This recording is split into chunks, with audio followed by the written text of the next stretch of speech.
Good morning, students. Good morning to all. And last day we have studied the chapter 25th, the international business. And also we have studied the advantages of the international business. Today just we will go to the next concept. Today we will start from the disadvantages of international business. So even though if there is more advantages in this international business or the international trade, so some of the disadvantages also is there in this international business. So under this following heading, we can come to know about the disadvantages of international business. First one is economic independence. So when we are involving in this international economics or the international business, so all the nations have to be in one of the compulsory situations, that is depending on another one of the nations. So already we have studied, so no nations are having any of the self-sufficiency in these productions of any commodities. But even though if you have some of the advantages to depending on another nations, some of the disadvantages is also there. So the international trade is more likely to make the country too much dependent on imports from foreign countries.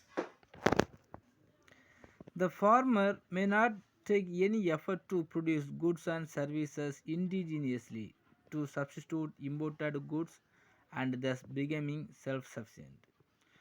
Because the farmers also will be in the decreased unemployment, and also they will not have the opportunity to borrowing the money from any of the financial organizations to improve their cultivations, and they will not get any of the interest to improve their money crops. So if you want to gathering more foreign currencies, we have the only one chance to get the increasing the exports. And not only that, because of the insufficient level of the self-sufficient of producing any of the food crops, so they have to depending on any other nations. So in this case, these another nations made us to make more dominate. So as a result, the importing country may become economically slave to exporting country and end up becoming colony of the exporting countries. So which nation is going to export, that nations may dominating the importing countries, and that importing countries also may become the slave countries of the exporting countries. Next, inhibition of growth of home countries. The international business may discourage the growth of indigenous industries, because when we are allowing the import countries or the import trade, so we will never get the chance or any of the opportunity to improve the industries in these indigenous or the home countries. So unrestricted imports and severe competitions from foreign companies may ruin the home industries altogether. In beginning, the foreign countries may dumping all type of the goods in our domestic market and within the low price. So we, because of the low price in commodities, so the peoples in these home countries also will be purchasing the foreign commodities only. But within the short period, so the marketplace for the domestic countries will be eradicated. Next, import of harmful goods. The international business may lead to import of luxury goods, the spurious goods and the dangerous goods, etc. It may harm the well-being of peoples. If you are allowing the international business, sometime we have the chance to importing the harmful goods which is affected the human bodies abundantly. And by some of the entrepreneurs or some of the sellers also will be importing or exporting the goods which has the illegal activities. Next, the shortage of essential goods in home countries. So the export of essential commodities out of the greed of earning more foreign exchange may result in absolute shortage of these goods at the home countries. So all the exporters of the home countries will have one of the objective that has earning more profit. Because of having that objectives of earning more profit, he will produce more and export all the produced commodities to the other countries. And because of that, so the shortage will be arranged in our home countries. So if the shortage of any commodities is arranged in our home countries, the demand of the commodities will be increased, and the price also may be increased, and the peoples in the home countries will be affected by increasing the price level and the artificial demand also, because we have more chance to produce all type of the commodities in the home countries itself, but purposely we will not do it because of only the objectives of earning more profit. When we are exporting the same commodities to the another nations, we can have the more chance to earning the profit. So and the people may have to buy these commodities as exorbitant price in the local market also. Next, the misuse of natural resources. So in this international trade, another one of the disadvantages is the misuse of natural resources. So all type of the natural resources will be going to misuse by the foreign investors or the local or the domestic entrepreneurs. The excessive export of scarce natural resources to various countries across the world may lead to faster depletion of the resources in the exporting countries. So if you are taking the resources, we can considering the all type of the resources, maybe the natural resources, human resources, and the populations and skillful labor, and whatever may be. So it will be exploited by the for investors. And not only that, so the domestic entrepreneurs also will be used the natural resources beyond the optimum level because of the reasons of earning more profit. This in turn may bring about ecological disaster in the country from which it is exported. Next, political exploitations. The international business may create economic dependence among the countries, which may threaten their political independence. Suppose if any of the nations are being more depending on any of the other nations, that nations may ruin the importing nations as very dangerously. So the multinational companies may influence the policies decision of the government to their favor. Normally, the for multinational companies also have the separate rules and regulations and the other criterions. So the multinational companies also dominate the government to bring about the favorable terms and conditions. So in due course of time, they may dictate terms to administrators of nation by the sheer strength of their money power. For example, Britishers came to many countries as mere traders and ultimately colonized those countries and ruled them for centuries. Next, rivalry among the nations. Some of the rivalry also will be arranged among the nations.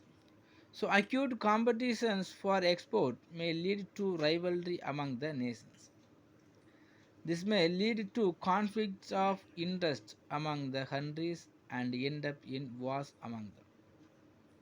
So the competitions among the nations also will creating the war and some of the misunderstanding and many rivalry. Because nowadays all the nations are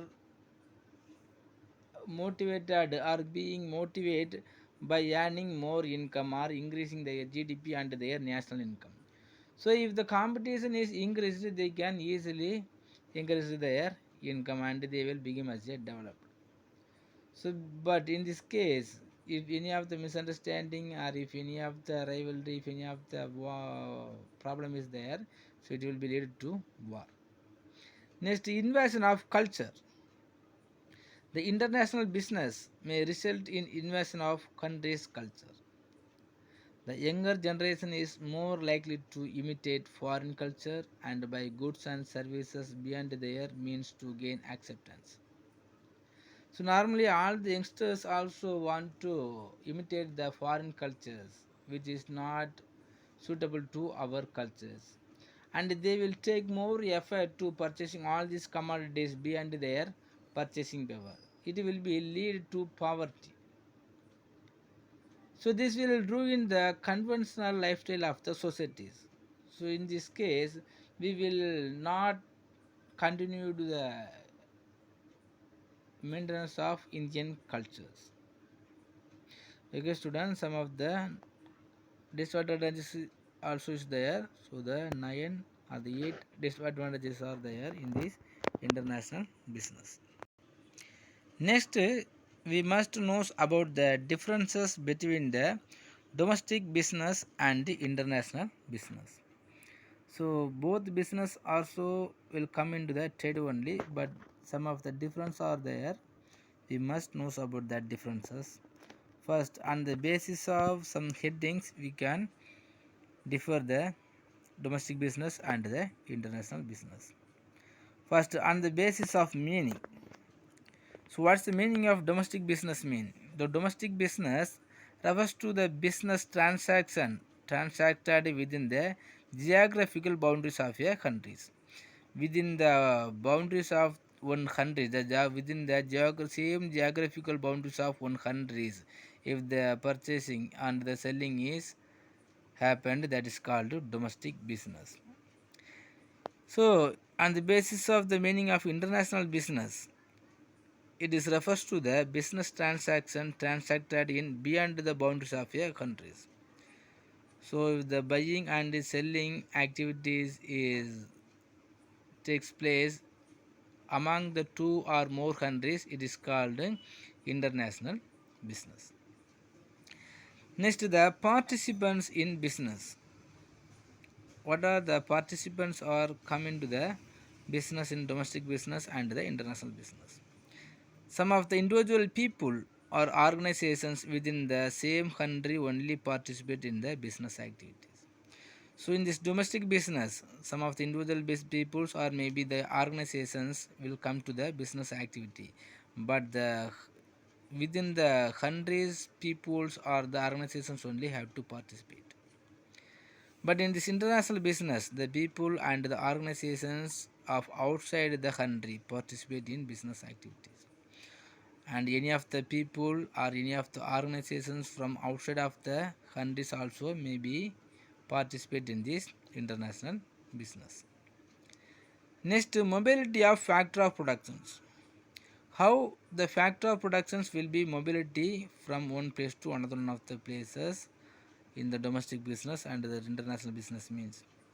The factor of productions, as we have studied the four factor of production, land, labor, capital, organizations.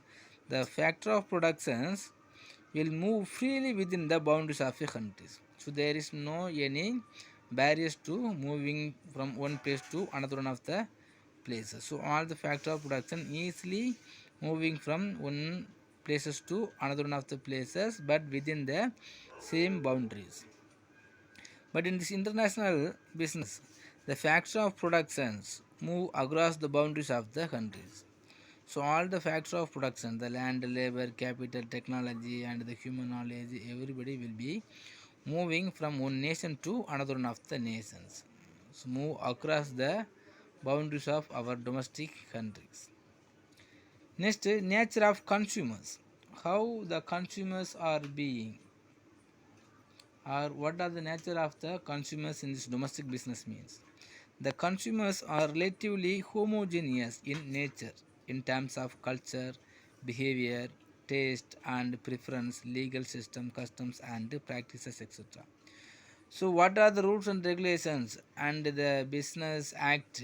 Everything will be the same within the all people of the domestic countries. But in this international business, the consumers are relatively heterogeneous in nature in terms of culture, behavior, taste, preference, legal system, customs, and practices, etc., prevailing across the countries.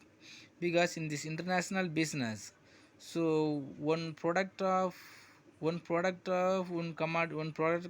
nation is going to the another one of the nations, so that peoples have to get the chance to consuming all type of the commodities produced by another one of the nations. So the taste and preference and the terms of cultures and the legal systems, customs and practices, everything will be different across the countries. Next, business system. How the business system is taking place, undertaking in this domestic business and the international business mean. The domestic business is governed by the rules, laws, and policies, taxation system of a single countries. So, for example, if you are taking the India, so the rules and regulations and the laws and policies, taxation system of India only will be governed. But in this international business, so it is governed by rules, laws, and policies, and the tariffs and quotas, etc., of multiple countries. For example, if you want to export to the another one of the nations, we have to follow and obey the rules and regulations and the conditions and quotas of the prescribed or the particular nations. But in these domestic countries, not like that. So all the persons and all the entrepreneurs and the industries have to governed by the single countries. Next, the currency used. What type of the currency is used in this domestic business and the international business? So in this domestic business, transactions are settled by local currency of the country. So in this domestic market, so the same currency, the Indian rupees only, have to use to transaction of any commodities or purchasing and selling of the commodities is used by only the Indian currencies. But in this international business, transactions are settled by foreign currencies. So here, so all the currencies will be moved from one nation to another one of the nations. And not only that, one of the objectives of the import trade is also earning more profit in the sense of other currencies. Next, mode of transport. What type of the transport is used in this domestic and the international business means? The goods involved in domestic business are mainly transported by roadways and railways. Or what are the transport system is maintained by one nations within the boundaries of the nations is used to transaction of the goods and services. But in this international business, the goods involved in international business is mainly transported by water and airways. So mostly the goods and services are transactions from one nation to another one of the nations by help of the water. Water may be the ships and the airways only. Next, risk exposure. What type of the risks will be arised in this domestic and international business? The risks involved in domestic business are relatively less because there is no matter or there is no loss will be raised within the countries, because mostly the transport cost only will be there and all the produced commodities will be moved within the boundaries of the same nations. But in this international business, the risk involved in international business are more due to distance, difference in socio-economic and political conditions, and change in foreign exchange value, etc. Next is scope of market. How the scope of market is undertaking in this domestic market. The scope of market is limited to national boundaries of a countries. So if any of the product want to get the place in the domestic market, the scope of market will be very limited. But in this international business, the scope of market is wide and extend beyond the frontiers of the countries, because the one commodities may have more chance to gathering or occupying a best and the first place in all the market of throughout the world. Next, payment of excess duty. In which way we have to pay the excess duty in these domestic nations and the international business means? The payment of excess duty involves simple procedures and it is relatively low in domestic trade.